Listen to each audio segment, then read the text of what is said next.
ओम शांति। आज हम सभी सुनेंगे और चर्चा करेंगे साकार बाबा का 10वां कदम। और बाबा का बहुत सुंदर कदम जिसके ऊपर हम आप सबको थोड़ा अवगत कराना चाहते हैं, और वह है बाबा निराकारी, निर्विकारी, निरहंकारी। 3 शब्दों में सारा राज समाया हुआ है। किस तरह से शिव बाबा की प्रवेशता के बाद ब्रह्मा बाबा अपने जीवन में ये 3 बातों का बैलेंस रखे। सभी दादियां अपने अनुभव में सुनाती है कि साकार बाबा कभी भी जब भी कोई मिलते थे तो सदैव निराकारी स्टेज अर्थात आकार से परे, बल्कि कईयों को तो ब्रह्मा बाबा बिल्कुल साकार रूप में दिखाई नहीं देते थे। ऐसा लगता था जैसे निराकार में खोए हुए हैं। और दूसरी बात, निरहंकारी, निर्विकारी। हम बाबा के जीवन वृतांत को जब चर्चा करते हैं भाई बहनों, तो बाबा का कहाँ एक प्रकार से गृहस्थ जीवन, बच्चे, बहू, बेटा, बेटी, भाई, भतीजा, लेकिन इन सब परिवार के साथ होते हुए भी लौकिक में भी बाबा का जीवन बहुत आदर्श और बहुत पवित्र जीवन था। लेकिन जब शिव बाबा की प्रवेशता हुई तो बाबा ने अपने जीवन को पूर्णतः निर्विकारी बना दिया, पूर्णतः। और ये बहुत बड़ी चुनौती थी। कई बार बाबा जब ये पवित्रता की धारणा की चर्चा किए शुरुआती दिनों में, तो सिंध समाज में बहुत हंगामा हुआ था। क्योंकि जो सिंध हैदराबाद जो वर्तमान समय पाकिस्तान में है, वहाँ इसकी शुरुआत हुई थी, जैसे आप सब जानते हैं। तो सिंध समाज के जो मुखिया लोग होते थे वो कई बार वो विदेश में रहते थे, विदेशों में जाकर अपना कारोबार करते थे, बिजनेस करते थे। और जब वो जब वापस आए और उनकी घर परिवार के लोग इस संस्था से जुड़ गए थे, तो कई लोगों ने, माताओं बहनों ने कहा कि भी हम तो ऐसा पवित्र जीवन जिएंगे। तो हंगामा होना स्वाभाविक था। हंगामा हो गया कि एक ऐसी संस्था है, एक ऐसा समाज की तरफ कहाँ लेके जा रहे हैं। अगर सभी लोग इस तरह के जीवन जिएंगे तो दुनिया कैसे चलेगी, संसार का क्या होगा, है ना। इस तरह तरह की बातें आई।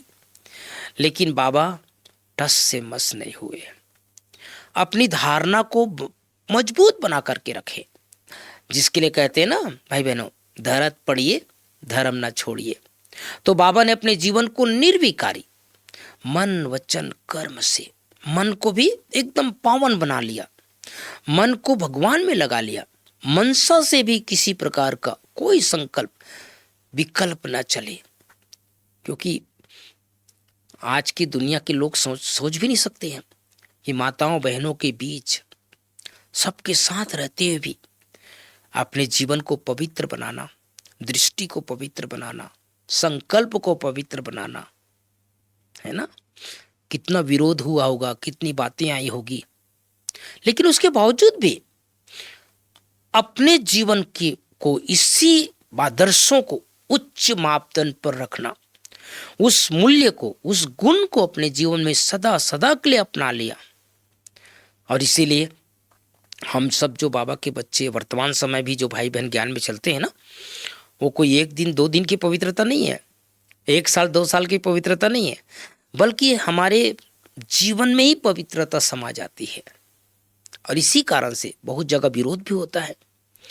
लेकिन जो देवकुल की आत्माएं हैं, जो सत्युगी आत्माएं हैं, जो पूर्वज आत्माएं हैं, जो इस संसार के लिए आदर्श हैं, जो इस सृष्टि जगत के आधार मूर्त उद्धार मूर्त हैं, वो अपने जीवन में कभी भी समझौता को उल्लंघन नहीं कर सकते।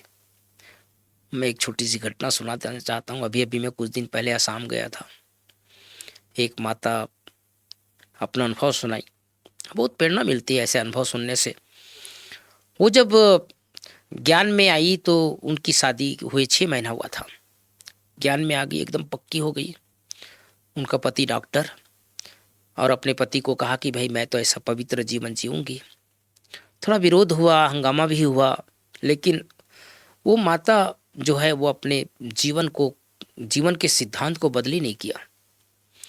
25 साल तक बिल्कुल अचल अडोल होकर के चलती रही।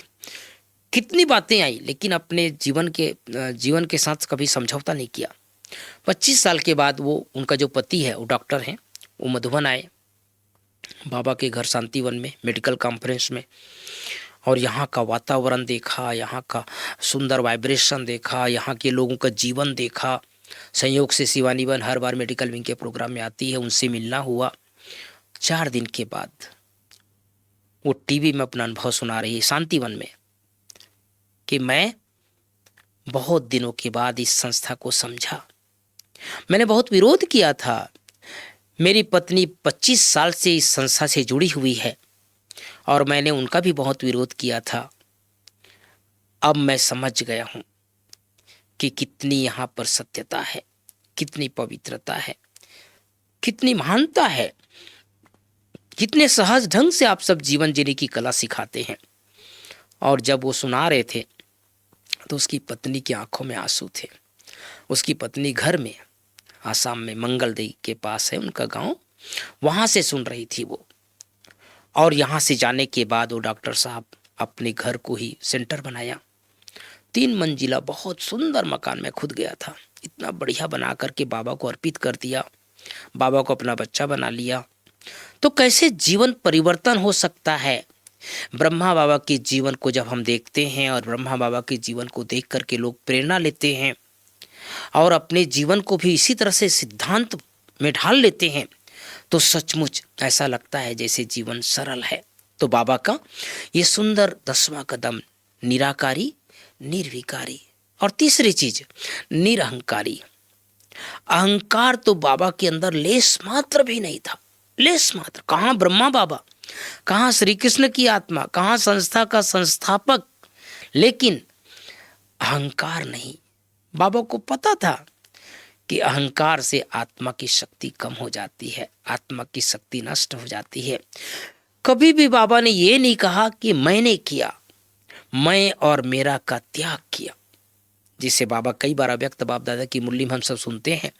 जब भी मैं बोलो मैं आत्मा, जब भी मेरा बोलो मेरा बाबा। तो ये अक्षरशः पालन किया ब्रह्मा बाबा ने। ब्रह्मा बाबा ने सदैव मैं आत्मा, मैं आत्मा। हमारी दादियाँ सुनाती है ना, बाबा ने शुरू में ही मैं का बहुत अभ्यास किया, आत्मा का अभ्यास किया।